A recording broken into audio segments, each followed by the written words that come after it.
Hi, everybody. Welcome to Inside the Texans, live outside of NRG Stadium. Randy McElroy alongside Chancellor Johnson and our Texans insider, Aaron Wilson, for Click2Houston.com. Thanks for joining in as we do each and every Monday live, guys, at 11 a.m., breaking down the Texans' win or loss. In this case, a victory, much better than last Monday coming out of Green Bay with that loss. But it's a victory. They're well in control now. They're 6-2. Is this a perfect football team? Far from it, but they did enough to get that victory yesterday. Yeah, absolutely. Right now, the AFC South is officially the Houston Texans to lose, but they also might have lost one of their better wide receivers and maybe their best wide receiver right now in Stefon Diggs, who had that non-contact knee injury as we await the word for that. I'm sure we'll get into more of that over the course of the show. But at the end of the day, the Houston Texans are 6-2. They control the AFC South. The run game got going defensively. They made stops, so they needed it, leading to a victory and another victory Monday here today. Yeah, interesting. It seems like every time they play the Colts, you're in for it. No matter how good Indy's playing or vice versa. It seems like it's always a close game when it's Indianapolis and Houston. It's a rivalry game, and I think it is a true rivalry over the years. I know it wasn't so great during the Peyton Manning heyday, but now the Texans, as Laramie Tunsil told me, we run the South, and they've earned the right to feel that way after sweeping the season series again. You look at the Texans and how they're doing it, like the physical running game. Joe Mixon has become the focal point, the most dangerous player on this offense. Whether the O-line is getting it done or not, he's getting his yards, which is even more impressive. This the physical style he's bringing. One of the most physical backs probably in the league right now. Mixon wants that football, and he's going to find a hole. Yeah. This is the third straight game that Joe Mixon has played in that, if he played the entire game, had over 100 yards and at least one touchdown. As you mentioned, Randy, he is the focal point of this offense, and he should be. Good things happen when Joe Mixon gets the ball. It opens up things in the passing game as well. They're at their best when Joe Mixon is toting the rock, and another great game for him. And as you mentioned, coming from Cincinnati, we knew he was a Pro Bowl type talent, but I didn't realize how good he is. And now I almost wonder if maybe this is one of his better seasons that he's had over his career. He's always been a very talented back, but the type of physicality combined with the vision, that's something else too. He knows when and where to make his cuts, when to bounce it to the outside. And then as he finishes his runs, he's going to run through defenders falling forward. It reminds me of Arian Foster, like how he always falls forward on his finishes, with Arian Foster in the building yesterday for Andre Johnson. And it was, by the way, it was great to see Arian Foster. We haven't seen a lot of him. Hopefully they can get him back inside this organization. He can be around a little more often. But you look at, and I think it's a fair point, topic point, who is the best running back the Texans have had in their history? Everybody points to Arian Foster, but Mixon, short sample size here in Houston, he's rising quickly. I think. Right. It's been since 2019 they had a 1,000-yard rusher, and that was Carlos Hyde. And Carlos was a power runner, but he didn't have the elements that Joe Mixon had. And Joe said, I'm in the zone right now, and he is. Really what he did on the touchdown, that's emblematic of who he is. The vision and the explosiveness to cut back, and then the power. Jalen Jones eluded a couple of guys. Oh, man, but the way he lowers the hit stick on the former Aggies corner just drives him into the end zone, nasty. And I think he does have that mean streak as a running back. He wants to punish the linebackers. He wants to take on these little DBs and really impose his will. It's a lot of fun to watch Joe. It's fun to talk with him. Been a great addition. Yeah, hopefully they keep him healthy and out there, because if they lose him extended period of time, they're in trouble offensively. Hey, real quick, let's listen. We got a couple sound bites from the podium from D'Amico Ryans and I believe C.J. Stroud. Listen in here. Today, it took everyone, and that's what makes me, more proud as a coach when you have different guys stepping up in all phases of the game, different guys stepping up, guys, battling all week, soreness, injuries, but guys stepping up and just going out and making plays for the team. Divisional games are some of your hardest games. So when you can find a way to win, we clean up some things. We got a lot of other things to clean up as well. But I definitely know that we're a heck of a football team, and we just got to keep putting on film. And once we figure out the little kinks and things that we need to figure out, I think we're gonna be rolling. All right, that was D'Amico Ryans and C.J. Stroud. We'll get to more from C.J. here in just a few minutes, and here in a couple of minutes we'll have more from D'Amico Ryans as well. But you see the final numbers that popped out after the victory yesterday over the Colts. Texans again 6-2. Good bounce back for Stroud. Another 100-yard game there for Joe Mixon. Mixon 25 carries, 102 yards. Stroud threw for 285 and that one touchdown. So good numbers from the guys. They rushed the ball well again. the offensive line, and Kenyon Green's another hot topic again. When he was pulled, Jared Patterson went out there, but he had to leave because of a concussion. And then Kenyon had to come back in at that point. Is that a concern again right now for Kenyon Green 8 weeks in? It definitely is a concern. It's something that we've been seeing pretty much all season long. They're trying to get their former first-round pick, get him right. He was, of course, the number 13 overall pick when he was drafted with that first kind of batch of picks when they got into the Deshaun Watson trade. And so far, it just hasn't worked out. And so early in that first half, C.J. Stroud, once again, had struggles moving the ball down the field because he was pressured so much. And we saw, even in that short stint that Jared Patterson replaced him, they were able to move the ball a little bit more. And then Jared Patterson got hurt, and back comes Kenyon Green. And so second half, they were able to clean things up, and you saw the operation just look a lot more cleaner. And credit to Kenyon Green, he played much better in that second half. But long term, they have to figure it out at the left guard position. And if Jared Patterson can't go this week, Kenyon Green's going to be the answer. He's going to have to go out there and do it. The Jets have a really good defensive up front, the defensive line. And so it is a cause for concern, but Kenyon Green, they have to get something right with him, whether it's on the bench or I have to move off him at some point later on. Well, right when Patterson came in, I believe, wasn't it that long drive where all of a sudden they moved the football, like you mentioned, 10-play, 70-yard drive. What's the problem right now, do you think, with Kenyon Green? He's had his moments this season, but he's looks like he's slipping back some old habits again. Right, it's a combination of factors, Randy. He's a guy that his confidence is low right now, and he's very accountable, very stand-up, commendable to answer all those questions. I asked him, what do you need to do? He says, I've got to play better so that they don't want to take me out. And you look at where he is right now, you know, in terms of his setup, there's some fundamental blocking techniques, the way he just does alignment, and a lot of it's a confidence thing. Physically, yes, he can do it, but he doesn't play like a first-round draft pick. And they could have drafted Tyler Linderbaum. They could have drafted Kyle Hamilton. They could have had a lot of guys. And what they wound up with is a project. And he's gotten in shape, but that's just half of the battle. It took him years to do that, where he's in good condition, but the blocking's not there, and Jared Patterson's concussed. I think it'll be way too quickly for him to play on Thursday night. So they only have one other option, and he was raring to go. You can probably see him on the sideline. Kendrick Green was fired up riding the bicycle. He was moving his arms around. He was stomping his feet, and he was ready to go in. And I got to think the Kendrick Green, not the Kenyon Green, is the better option. But I don't know if, like Chancellor was saying, if they want to give up on Kenyon Green just yet, maybe give him another chance and work with him, coach him up, as Bobby Slowick gave him some encouragement there, gave him a little speech and said, hey, you can do it. Yeah. And he did play better. So maybe you give him one more chance. Yeah, he came out, he did produce. I do wonder, though, with this team improving, you're 8 weeks into the season, you know, what's the patience level right now with a Kenyon Green? If they have other choices, I should say that, if you got a Jared Patterson that's healthy. But what is the patience level? How often do they want to keep going to him and have it almost, you know, coddle him a little bit when they just want to go make plays consistently? Yeah, absolutely. The patience level has to be wearing thin because at the end of the day, of course, you want to see production from your former first-round pick in Kenyon Green. But the big thing is you want to protect your franchise QB. And a lot of those times, whether you like it or not, is when that defensive line gets through the offensive line, it's on Kenyon Green's side, and you're seeing C.J. Stroud run for his life. You see C.J. Stroud being picked up off the ground, whether it's from those refs or from his teammates. He's getting hit a bunch, and so that's my concern, right? Of course, you want to see Kenyon Green produce, but also, more importantly, I want to make sure that C.J. Stroud stays healthy for you to reach the goals that the team has in mind. He's catching a lot of pressure right now, C.J. And we're seeing a little bit different. He was improved yesterday, but we're seeing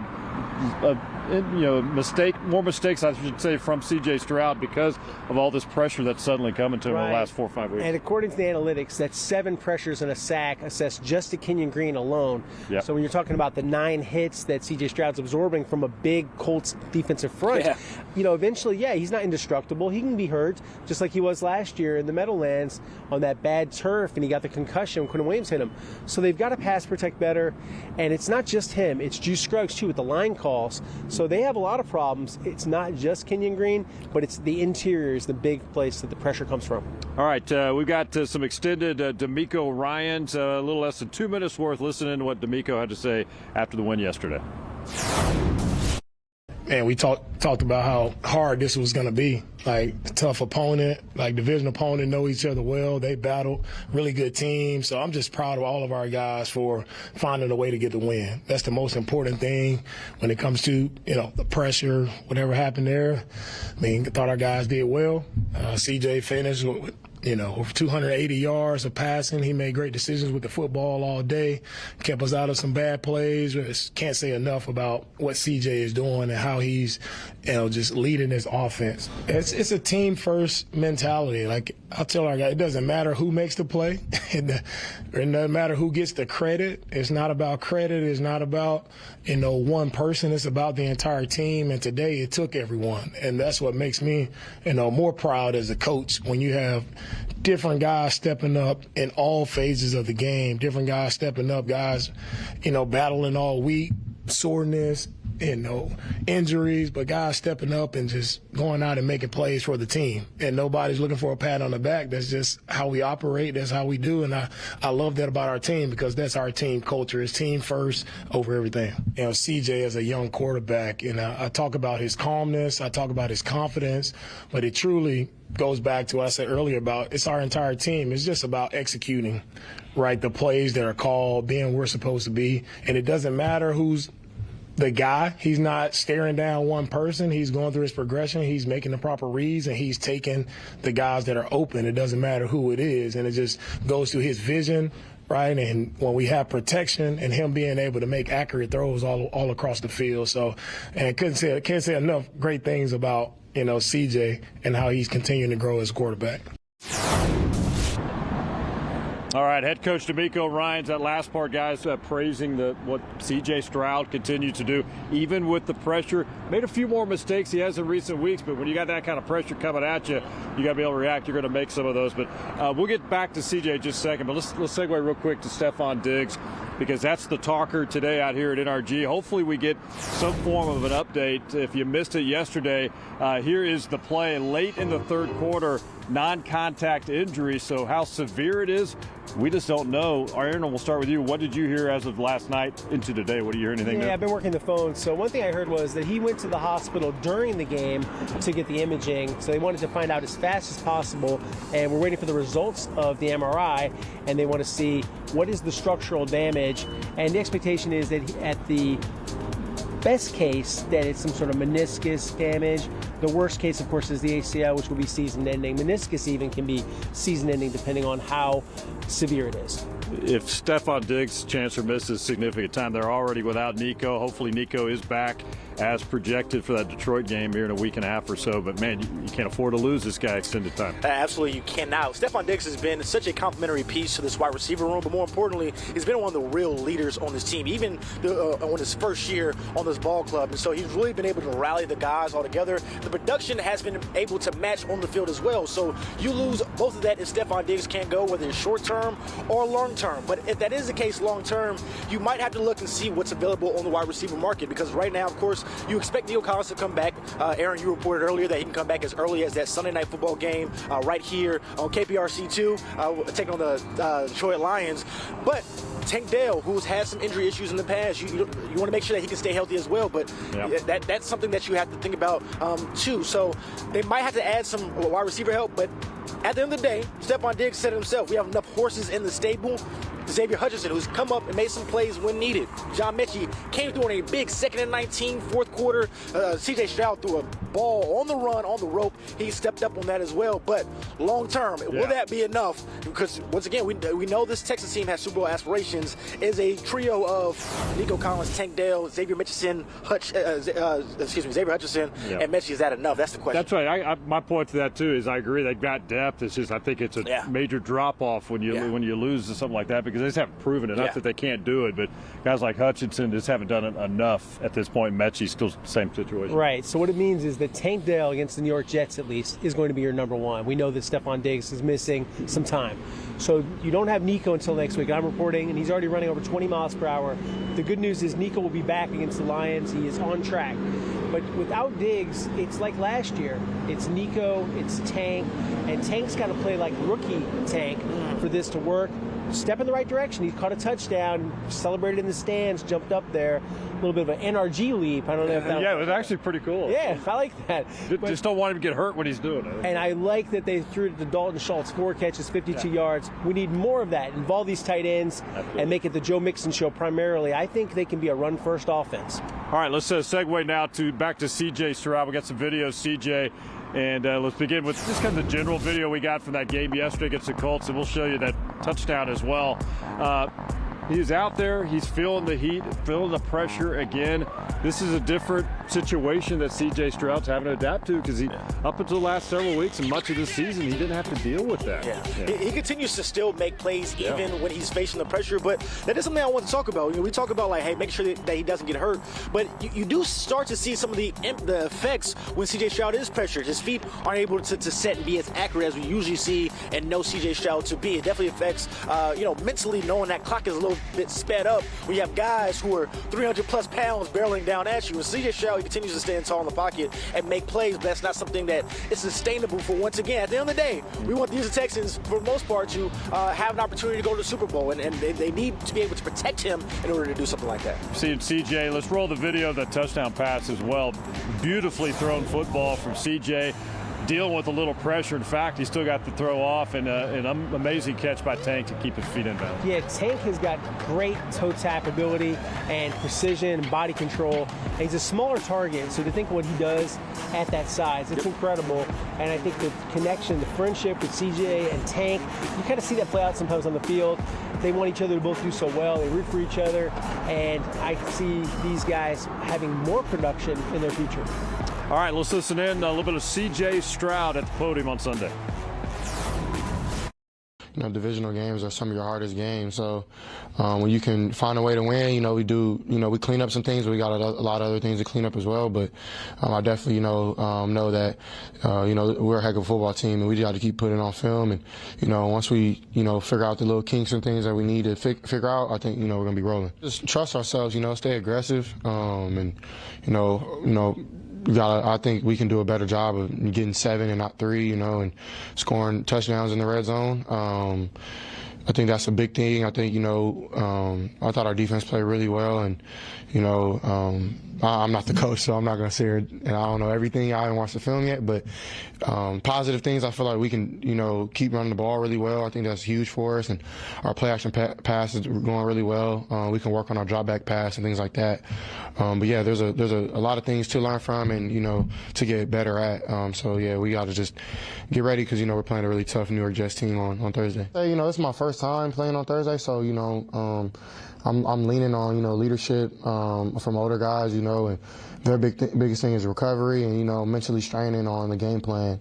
So, it's a short week, but, it's, prime time football, got to be ready to play at a high level. And yeah, I believe that the Jets are going to be very highly motivated. They got a lot of weapons over there. One of the best quarterbacks ever to play, a big fan of his. Their defense, they have some really good corners. The D-line is really good. And, I think C.J. Mosley and Quincy Williams are 2 underrated defenders in this league. So, they're a great defense. We got to, be able to withstand the surge early and, just keep building and keep rolling. Mixon and defense. All right, C.J. Stroud at the podium on Sunday after the 23-20 victory. And let's get back real quick, guys. We got some video of Joe Mixon, and let's dive a little deeper into what he brings to the table and the attitude he's got. He's like, man, nobody's going to stop me. I don't care if the O-line's not doing the job or not. He doesn't call him out, but he said he's going to find the space. He's going to get his yards. Another 100-yard game on Sunday. Yeah, he continues to be the Houston Texans' most consistent player when he's been on the field. And the dynamic that he gives you as far as running the ball on the ground, he also gives you a dynamic as a pass catcher as well. He had a number of targets. He's been able to make some plays out the backfield. That's something that's also a welcome addition to this team, and especially as you lose one of those talented pass catchers, you might see some more opportunities for Joe Mixon to make some out the backfield. So he's been such a great addition to this team, and to me, the best pickup that Houston Texans have made over this offseason. So he misses 3 games, and he still has 503 rushing yards and 5 touchdown runs and a touchdown catch. So he's on pace for nearly 1,100 yards, 11 touchdown runs, and he's playing like the Pro Bowl back he was a couple of years ago. And Joe brings an attitude to the offense that I see never in the offensive line, with the exception of a few of the guys like Titus Howard, Larry Tunsil, and Shaq Mason. But this is a nasty guy. I love the confidence, and he backs it up. I mean, he is a guy that makes his moves. Like he said, he can do whatever it takes. The instincts, the elusiveness, or the power that it takes. He's the total package of running back. I mean, it's like you drew it up, prototype. showed that again yesterday in the win on that touchdown run for sure. Let's get to the defensive pressure they put on Anthony Richardson yesterday. Roll some of that video. I think they wound up with 5 sacks, I believe, of Richardson. You got a couple from Danielle Hunter. You had one from Will Anderson Jr., but those guys, Settle, I think, was credited for one as well. Pressure and just causing pressure all day really on Richardson to have one of his worst days in the NFL. Yeah, DeMeco Ryans did a really good job game planning for this Indianapolis Colts team, and against Anthony Richardson, they were really able to be effective against AR-15, and he didn't have the best of games, and so, you know, I thought it was really interesting that late in that ball game when they coughed up in the red zone that questionable toss pass, and the Indianapolis Colts had a chance to potentially win that ball game. They had 2 opportunities. I've never felt less threatened by a QB than Anthony Richardson because he is so inaccurate, and the way the job that the Houston Texans did defensively all afternoon. Danielle Hunter, Will Anderson getting after the quarterback. We even saw some packages for Devin White who caused some pressures as well. Pretty good game. He had a pretty good game to say he came in on Wednesday, and he made an impact getting after Anthony Richardson. And so what a big win, led by the defense primarily to get this job done, and now they control the division halfway through the season. They're so disruptive, whether it's Will coming at you, whether it's Danielle, you got, you mentioned what Settle had one as well. All kinds of weapons they're bringing up. Yeah, they've got a lot of talent, and the analytics back it up as well. According to Next Gen Stats, they pressured him on 60% of his dropbacks. That ties for the highest in NFL this season. So it was a historically good performance, and they had 9 hits on the guy, 5 sacks. He's running for his life, and he's the guy that's difficult to bring down. Big old guy, but I love the pressure, especially the final one of the game. A cool package. Gary went in it, didn't it? Yeah, a little stack there. You've got Danielle Hunter rushing behind Will Anderson, Denico Autry, comes free, gets the sack, game over. All right, let's listen in. A couple comments from Danielle Hunter and Will Anderson Jr. after the win Sunday. It went as planned. I mean, we went out there, we just kept going as a defense, offense, and special teams. You know, complementary football. You know, we made some mistakes, but we finished in the end with the W. As a D-line, you know, we always want to put the team on our back. You know, we feel like when we go out there, we want to make every play. So, you know, that's how we feel about it. You know, just applying pressure from all over. You know, interior, the edge. You know, me, Will, Danico. You know, and then the head coach just coming up with the plans of like the blitzes and all that stuff to just keep them honest. You know. Like, we just wanted to leave no doubt today. Like, that was the whole message all week. Like, we do D-line keys to victory, and that was, like, the first one in bold, like, leave no doubt. Like, let everybody know who the Texans D-line is. Like, when they think about the Texans, they think about the D-line. So that's the message that we want to get out there. Yeah, we should have had more today, and we got to get them down. That's something that we got to continue working on, finishing at the quarterback, getting these quarterbacks down, and really attacking the ball better and taking away the ball. Man, you never want to take winning for granted in this league. No matter how it may look, you never want to take it for granted. But we also have to go back to the drawing board and just keep fine-tuning those small things and keep executing better, so when we keep going against, you know, these really good teams, you know, they don't take advantage of the mistakes that we make. You know what I'm saying? Like, we have to play like no mistake football. Like, we almost have to be perfect every time we step on the field, and it just comes with repetition and just keep repping it and watching film and getting better. Yeah, man, it's all about us at the end of the day. Like, everything that happens is all about us. Like, it's really nothing the other team is doing. Like, we're giving these teams hope. You know what I'm saying? Like, we have to do a better job of closing out the game. We have to do a better job of executing, being detailed, being locked in, and not giving up these big explosives that coach always talk about, and everybody just playing the defense and everybody just working together to make sure everything comes together. All right, Danielle Hunter and Will Anderson Jr., what a day they had, that victory over the Colts. We're going to take a quick break, 1-minute break here on Inside the Texans, live from NRG Stadium. Much more coming up as we now get ready for a short week in their date with the New York Jets. We'll be right back. All right, welcome back to Inside the Texans, live here at NRG Stadium. Randy McAvoy, Chancellor Johnson, Aaron Wilson. Got about 5 minutes left before we get to Andre Johnson. You made a good point, Chancellor. The secondary is just getting the job done. It doesn't matter who you're plugging in back there. They're making plays. Great to see Kamari Lassiter back on the field yesterday as well. Yeah, he was dealing with a shoulder injury that kept him out the past couple of games, but he was back and he made some impact plays. So did Jalen Petrie, who continues to have a really good third year in the league. He's really building off what we saw his rookie season. And in fact, he had that huge interception. We talked about that Tank Dell touchdown to go into halftime. That was all set up by Jalen Petrie, who once again continues to build off that. And then the safety play as well, Eric Murray, who it seemed like they were trying to test him early on, and he really responded. So a great day overall for the secondary and this defense for DeMeco Ryans. Just one half for Jalen Petrie of the season. But in the nickel role, I'm starting to wonder if a longer-term future is going to be in the cards here, and maybe a new deal. This offseason, he'll be eligible, so we'll see how they choose to go forward. But I think Jalen Petre's done a great job. And Anthony Richardson, he just can't make that throw. I mean, he's staring him down, and Jalen good enough and instinctive enough to make the play. Richardson still says he's a great passer. We'll see if we ever see that or not. Who knows? Hey, one of the cool moments yesterday, let's roll some video. Andre Johnson, it was Dre Day here in Houston. Also alumni weekend, all kinds of stuff going on here at the stadium. But Andre was here breaking out that gold jacket, which he says he's only actually worn a couple of times since the Canton, Ohio induction. But he got his Pro Football Hall of Fame ring yesterday. A big deal for him. You see some of the video right there, a halftime ceremony. He's talked about that earlier before kickoff. In fact, he had a press conference. Here's what he said. It's more realistic now because everywhere you go now, people talk about it. So I think it's set in more than it has in the past.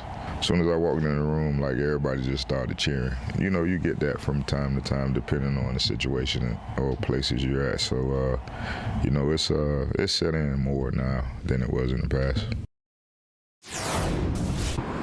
All right, Andre Johnson really taken back. He said it was a great moment yesterday to get that bling and showing it off. But what I thought was really cool is, you know, I know it was homecoming legend weekend, but everybody made a point to be out there and go down on the field.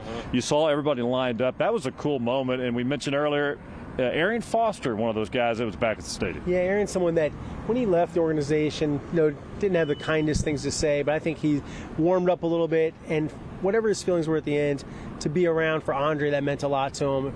Vontae Leach, all those guys from the old days, just to see They're all them, great talk friends, with them.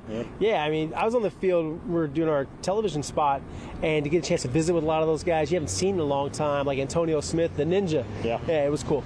And it's really cool to see that, especially the team success they're having as well, too. They got a chance to see it in a winning effort as well, with, as you mentioned, Arian Foster, who hasn't really been around as much. It was good to see him back in the building. We got a chance to see Joe Mixon kind of continue the legacy, right, of the Texas running backs here. And so it was a good all-around to see them back in the building. And as Andre Johnson said, I'm happy as hell. Yeah, absolutely. Hey, we got about 90 seconds. We pop up the graphic if we can, guys. Next stop is the Jets.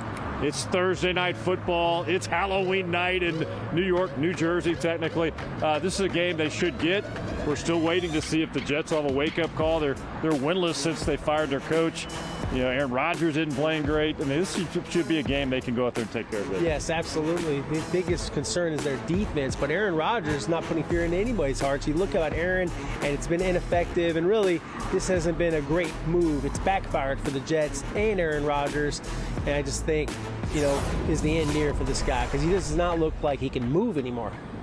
A 2-6 Jets team taking on a 6-2 Texans team. The Houston Texans have a real opportunity to pretty much officially bury the Jets. They can get a win on Thursday. A short week, obviously, battling a number of injuries. Stefon Diggs, we know he's not going to play. Jared Patterson, who's dealing with a concussion, he's probably not going to play as well. So somebody's going to have to step up. A thin wide receiver room. Will it be Tank Dell? Will it be Xavier Hutchinson? John Mitchell III? Those guys will have to step up for the Houston Texans. But, of course, as we mentioned pretty much throughout the show, they're going to really lean on Joe Mixon. I expect it to continue on Thursday. But if they can go up to 7-2 on the season, we could be looking at the division. Seems as of right now, as long as they don't blow it, wrapped up. Take care of business but there. Could we be looking at home field advantage a little bit later down the line, competing against the Ravens and the Chiefs at this point? Absolutely. Baltimore losing to the Cleveland Browns on Sunday, so they're vulnerable as well. All right, so Texans short work week. They'll be speaking today, a little bit out of the locker room. D'Amico will talk. They'll do it again tomorrow. They're off on Wednesday, travel, and then it's go time again on Thursday. After that game, a little break because they don't play until a week from the following Sunday on Sunday Night Football. Thanks for watching Inside the Texans. So long for now from NRG Stadium.